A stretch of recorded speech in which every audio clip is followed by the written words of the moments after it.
தமிழ்நாட்டு மக்களின் அன்புக்குரிய அகரம் சூர்யா அவர்கள் நடித்து 2014ஆம் ஆண்டு வெளியாகிய திரைப்படம் தான் அஞ்சான். இதை பற்றி தான் பார்க்க போகிறோம். இந்த படத்தில் பேர் போடும்போதே பார்த்தீங்கன்னா அருமையாக இருக்கும். அப்படியே அந்த ஷேடாவாக பிக்சர்ஸ் காமிப்பாங்க. அதுலேருந்தே நமக்கு தெரியும் இது அண்டர்வேல்டு டான் கதைன்னு சொல்லி. கிட்டத்தட்ட இது பாஷா படம் தான். பாஷாவில் எப்படி நண்பனை கொன்னதுக்காக ரஜினிகாந்த் பழி வாங்க புறப்படுவார் இல்லையா, அந்த கதை தான். இந்த படத்தில் வந்து பெரிய ட்விஸ்ட் என்னன்னு சொன்னால், லிங்குசாமி அவர்களின் திரை வாழ்க்கையை கிட்டத்தட்ட முடிச்ச படம்னே சொல்லலாம். ஏன்னு சொன்னால் இந்த படம் வந்தப்ப பெரிய மீம்ஸ் மெட்டீரியல் ஆயிடுச்சு. மீம்ஸ்னாலேயே ஒரு படம் ஓடாமல் போனது வரலாற்றிலேயே அஞ்சானுக்கு தான் நடந்தது. திரையுலகமே ஸ்தம்பித்து போயிட்டாங்க. மீம்ஸை வச்சே இப்படி பண்ண முடியுமா அப்படின்னு சொல்லி. ஏன் அந்த மாதிரி நடந்துச்சுன்னு சொன்னா, இந்த படத்துக்கு ஹைப்பு ட்ரெய்லருக்கு ஒரு வெற்றி விழா கொண்டாடினாங்க. அப்போ அந்த திரைப்பட குழுவினர் பேசின பேச்செல்லாம் அப்படி இருந்துச்சு. படத்தை பற்றி அவங்களே ஓவர் பில்டப் கொடுத்துட்டாங்க. அதுலேருந்து பார்த்தீங்கன்னா இப்போல்லாம் வந்து ரொம்ப உஷாராக இருக்காங்க. இந்த சம்பவத்துக்கு அப்புறம் சூர்யாலாம் ரொம்ப ப்ரொமோட் பண்ணார். கேரளாலாம் போய் ப்ரொமோட் பண்ணார், மலேசியாலாம் போனாங்க, ரொம்ப மெனக்கட்டாங்க. ஆனால் அந்த ஓவர் ஹைப்பே இந்த படத்துக்கு அப்படியே அமிக்கிருச்சு. படம் வெளியானோன்னா பார்த்தீங்கன்னாக்க பயங்கர ட்ரால் தான். லிங்குசாமி மீம்ஸ்னே போட்டு பாருங்களேன், அவ்வளோ வரும். இப்போ படம் வந்து அவ்வளோ மோசமாக இருக்குமா அப்படின்னா கிடையவே கிடையாது, அருமையாக இருக்கும். என்ன ஒரு பெரிய விஷயம்னு சொன்னால், இப்போ கூட தமிழில் பார்த்தீங்கன்னு சொன்னால் கொஞ்சம் வியூஸ் தான் போயிருக்கு, யூடியூப்பில் ஃப்ரீயாக கிடைக்குது. ஆனால் இந்த படத்தை போய் நீங்கள் ஹிந்தியில் பார்த்தீங்கன்னு வச்சுக்கங்களேன், 15 மில்லியன் வியூஸுக்கு மேலே இருக்கும். ஹிந்தியில் அந்த படம் பேர் மறந்து போச்சு, கத்தாரக்கார் கில்லாடி 2. அந்த கில்லாடி 2ன்னு முடியும். அந்த அஞ்சான் படத்தை வந்து ஹிந்தியில் டப் பண்ணியிருப்பாங்க. எப்படி ஹிந்தியில் மட்டும் அவ்வளோ ரீச் ஆயிருக்கு, தமிழில் ஆகலான்னு சொன்னால், தமிழில் ஓப்பனிங் சீனே தம்பி சூர்யா வந்து வருவார். ஒரு ஹேண்டிகேப்டு மாதிரி ஒரு ஸ்டிக்கை ஊனிட்டு ஹேண்டிகேப்டு மாதிரி ட்ரெயினில் ஏறுவார்.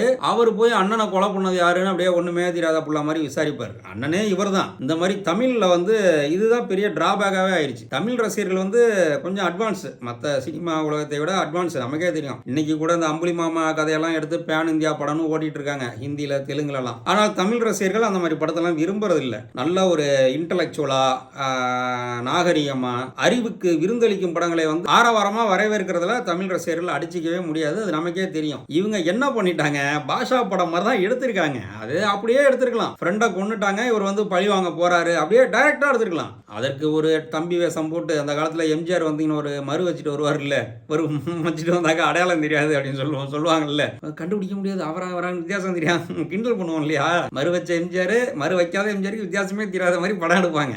அது மாதிரி எடுத்துக்காட்டுக்கு எம்ஜிஆர் சொல்றேன், அந்த காலத்துலலாம் அப்படிதான் இருக்கும். அந்த மாதிரி இந்த கதையில என்னன்னா, இந்த தம்பியா நடிக்கிற சூர்யா தான் ஒரிஜினல் ஹீரோ. அவர் வந்து ஒரு வேஷம் போட்டிருக்காரு, அப்படியே கால் முடியாத மாதிரியும், கால் ஊனமுற்ற ஒரு மாதிரியும், கண் பார்வை தெரியாத மாதிரி கண்ணாடி போட்டிருக்க மாதிரியும் ஒரு சீன் கிரியேட் பண்ணியிருப்பாங்க. அதெல்லாம் தேவையே இல்லாத வேலை. நேரடியாக பாதிக்கப்பட்ட சூர்யாவே வந்து தான் நண்பனை கொன்றவனை வந்து பழி வாங்குற மாதிரி ஒரு கேட்டன் மவுஸ் டைப்ல எடுத்துருந்தாங்கன்னா இந்த படம் நிச்சயமா பிச்சுக்கிட்டே ஓடி இருக்கும். ஹிந்தியில மட்டும் எப்படி ஓடுனுச்சு? ஹிந்தியில ஏன் ஓடுனுச்சுன்னா, இந்த படத்தை ஹிந்தியில ரைட்ஸ் வாங்கினாங்க, அதுவும் யூடியூப் ரைட்ஸ் வாங்கினாங்க, வந்து எடிட்டிங்கோட சேர்த்து வாங்கியிருக்காங்க. நாங்க இந்த படத்துல அப்படி இப்படி எடிட்டிங் பண்ணிக்குவோம், எங்களுக்கு அந்த ரைட்ஸ் வேணும்னு சொல்லி வாங்கியிருக்காங்க. படத்தை வந்து அப்படியே டைரக்டா ஓட்டிடுவாங்க. சூர்யாவும் அவங்க ஃப்ரெண்ட்ஸும் இருப்பாங்க, பெரிய கேங்ஸ்டரா இருப்பாங்க, பவர்ஃபுல் கேங்ஸ்டரா இருப்பாங்க. ஆனா ரெண்டு பேருமே ஃப்ரெண்ட்ஸா இருப்பாங்க, கிட்டத்தட்ட இரட்டையர் மாதிரின்னு வச்சுக்கோங்களேன், அப்படி இருப்பாங்க. இதுல சூர்யாவோட ஃப்ரெண்டா வித்யுத் ஜம்வால் நடிச்சிருப்பாரு, அவ்வளோ அருமையா நடிச்சிருப்பாரு. ஒரு சில ஃபிலிம்ஃபேர் அவார்டுக்கெல்லாம் நாமினேட் பண்ணாங்கன்னு நினைக்கிறேன் அந்த கேரக்டருக்கு. ஹீரோயினா சமாதானம் நடிச்சிருப்பாங்க. நேரடியாக கதையை ஓட்டிடுவாங்க. ரெண்டு பேருமே எப்படி கேங்ஸ்டராக இருக்காங்க, என்னென்ன செய்கிறாங்க. வித்யுத் ஜம்வாலை வந்து மனோஜ் பாஜ்பாய் கொள்வார். மனோஜ் பாஜ்பாயை பற்றி உங்களுக்கு தெரியாது இல்லை, தமிழ் ரசிகர்கள்லாம் தெரிஞ்சிருக்கும். அப்பா என்ன பர்ஃபார்மன்ஸ் அவரெல்லாம் பண்ணுவாருன்னு. அவரை கிட்டத்தட்ட அந்த தாவூத் இப்ராஹிம் கேரக்டர் கொடுத்துருப்பாங்க அவருக்கு. அப்பா கொஞ்சம் சீன் தான், ஆனால் பெர்ஃபார்மன்ஸ்னா இப்போ என்ன ஒரு பெர்ஃபார்மன்ஸ், அடிச்சுக்கவே முடியாது. இவங்க சூர்யா, வித்யுத் ஜம்வால் இவங்க பெர்ஃபார்மன்ஸை விட அவரோடது பயங்கரமாக இருக்கும்.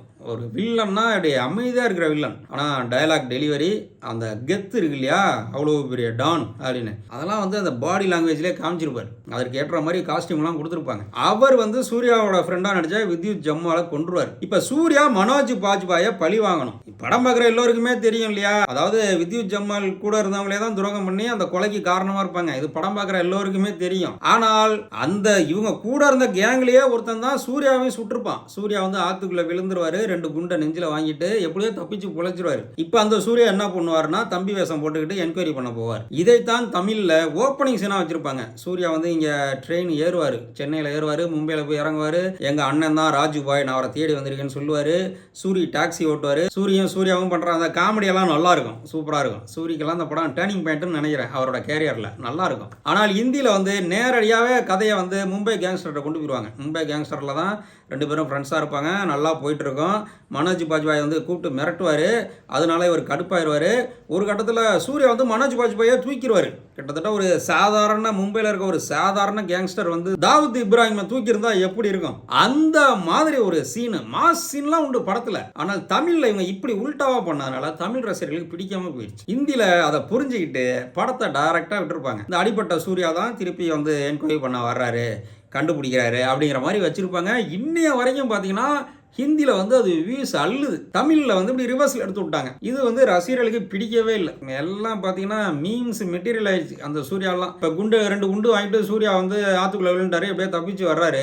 நேரடியாக போய் ஒளிஞ்சிருந்து மறைந்திருந்து விசாரணை பண்ணி காரணமானவங்களை ஒவ்வொருத்தரையாக கொண்டு வர்றாரு அப்படிங்கிற மாதிரி முடிச்சிருந்தா நல்லா இருக்கும். இல்லாட்டி நேரடியாக வில்லன்ட்ட போய் சவால் விடுறாரு, நம்ம அண்ணாமலை ரஜினி மாதிரி, பாஷா ரஜினி மாதிரி சவால் விடுறாரு, சவாலை விட்டு அந்த சவாலை நிறைவேற்றி முடிக்கிறாரு அப்படின்னு வச்சிருந்தாங்கன்னா அருமையாக இருந்திருக்கும். ஆனால் அதையெல்லாம் விட்டுட்டு மலையாள படங்கள்ல வரும் இல்லையா, மம்முட்டி, மோகன்லால், சுரேஷ் கோபி நடிச்ச அந்த இன்ஸ்பெக்டர் கதை, கிரைம் கதை, என்கொயரி கதை, போலீஸ் என்கொயரி கதையெல்லாம் பார்த்துருப்பீங்கல்ல, கிட்டத்தட்ட அந்த மாதிரி டைப்ல எடுத்திருப்பாங்க. அதனாலேயே ரசிகர்களுக்கு பிடிக்காம போயிருச்சு. சந்தோஷ் சிவன் மாதிரி சினிமாட்டோகிராஃபி எல்லாம் பண்ணியும் இந்த படம் வந்து பெரிய ஹிட் ஆகல. தமிழ்ல லிங்குசாமி அவர்களோட திருப்பதி பிரதர்ஸ் தான் தயாரிப்பு, ரொம்ப ஒடிஞ்சு போயிட்டார். பட்டக்காலே படம் அப்படிங்கிற மாதிரி நம்முடைய உலக நாயகன் படமான உத்தம வில்லன் வேற அவர் தயாரித்து அதுலேயும் ரொம்ப நொடிச்சு போயிட்டார். லிங்குசாமி அவர்களின் படமெல்லாம் எப்படி இருக்கும், அதாவது ஹாலிவுட் படம் மாதிரி அந்த ஸ்பீடு இருக்கும். ஸ்பீடுன்னு ஹாலிவுட் படம்லாம் பார்த்துருக்கீங்கல்ல, பஸ்ஸில் பாம்பு இருக்கும், படம் ஆரம்பிக்கிறதும் தெரியாது முடியறதும் தெரியாது. அந்த மாதிரி தமிழில் படம் எடுக்கக்கூடிய ஒரே ஆள் லிங்குசாமி அவர்கள் தான்.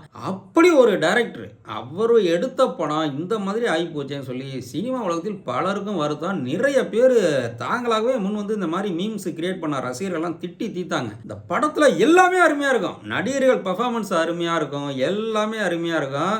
அவங்க கோட்டை விட்டது என்னன்னா, படத்துக்கு வந்து ப்ரொமோட் பண்ணுறப்ப ஓவர் ஹைப்பு, திரைக்கதையில் கொஞ்சம் இந்த லேகிங் இருக்கும். ஒரு சூர்யா போய் என்கொயரி பண்ணிட்டு இருப்பாரு, ஃப்ளாஷ்பேக்கில் கதை வர மாதிரி பண்ணிட்டாங்க. ஹிந்தியில் வந்து ஃப்ளாஷ்பேக் கிடையாது, நேரடியாக ஓட்டியிருப்பாங்க. அந்த லேக்கை வந்து அவங்க சரி பண்ணியிருக்கணும், அவங்க வந்து மிஸ் பண்ணிட்டாங்க. அது பாடல்கள்லாம் பார்த்தீங்கன்னா யுவன் சங்கர் ராஜா மியூசிக் அவ்வளவு அருமையாக இருக்கும். காதல் ஆசை யாரை விட்டதோன்னு ஒரு சாங் இருக்கும், மன்னிச்சுக்கங்க நம்ம பாட வராது. அதெல்லாம் கிட்டத்தட்ட நம்ம இளையராஜா அவர்கள் வந்து இசையமைச்சு ஒரு பாட்டு இருக்குமா, அழகே தமிழே அழகிய மொழியே எனது உயிரேன்னு, அந்த பாடல் மாதிரி இந்த பாடல் வந்து அவ்வளோ அருமையாக இருக்கும். இந்த மாதிரி பாடல்கள் எல்லாமே ஹிட்டு, பேக்ரவுண்டு மியூசிக்லாம் யுவன் சங்கர் ராஜா அப்படி அடிச்சிருப்பாரு. அவ்வளோ ஒரு அருமையான படம். தமிழில் தான் தோல்வி படம் ஆச்சா, இது அதுக்கு ரிவ்யூ பண்ணுறாங்க கேட்குறீங்களா? கட்டாயம் அப்படிலாம் கிடையாது. இது வந்து அந்த காலத்தில் மீம் மெட்டீரியல் அப்படி ட்ரால் பண்ணதுனால தான் தோல்வி படமாக அமைஞ்சிச்சு. சூர்யா பர்ஃபார்மன்ஸை போய் பாருங்களேன். ஏன் சூர்யா பர்ஃபார்மன்ஸில் 24ன்னு ஒரு படம் வந்துச்சு, எத்தனை பேருக்கு தெரியும்? அவ்வளவு அருமையான படம் அது, அவ்வளவு அருமையான படம். டைம் மிஷின் வச்சு எடுத்திருப்பாங்க. சூர்யா பெர்ஃபார்மன்ஸ்லாம் 3 சூர்யா அதில் தெரியுமா, அவ்வளவு சூப்பராக இருக்கும். ஆனால் ஹிட் ஆகலை. அந்த மாதிரி ரேராக அப்படிலாம் நடக்கும், நல்ல படங்கள்லாம் ஹிட் ஆகாது. ஒரு சில நடிகர்களுக்கு அப்படி அமையும். யூடியூப்பில் பாருங்கள், அதுவும் இப்போ 2014 வந்ததுனால பிரிண்டெல்லாம் எப்படி இருக்குன்னு சொல்ல வேண்டியதில்லை, அவ்வளோ அருமையாக இருக்கும். உங்கள் வீட்டில் இருக்க பெரிய டிவியில் போட்டு பாருங்கள், சூப்பராக இருக்கும். படத்தில் நடித்த அனைவருமே அருமையாக நடிச்சிருப்பாங்க. டெக்னீஷியன்லாம் பேர் போடுறதுலேருந்து படம் முடிகிற வரைக்கும் டெக்னீஷியன்களின் உழைப்பு நல்லா தெரியும், அவ்வளவு அருமையாக இருக்கும். இது போல் சூர்யா படங்களை ரிவ்யூ பண்ணணும் அப்படின்னு சொன்னால் கமெண்ட் பண்ணுங்கள். இல்லை வேறு படங்கள், வேறு யாருடைய படங்களையாச்சும் ரிவ்யூ பண்ணணும்னு சொன்னால் கமெண்ட் பண்ணுங்கள், நம்ம ரிவ்யூ பண்ணுறோம்.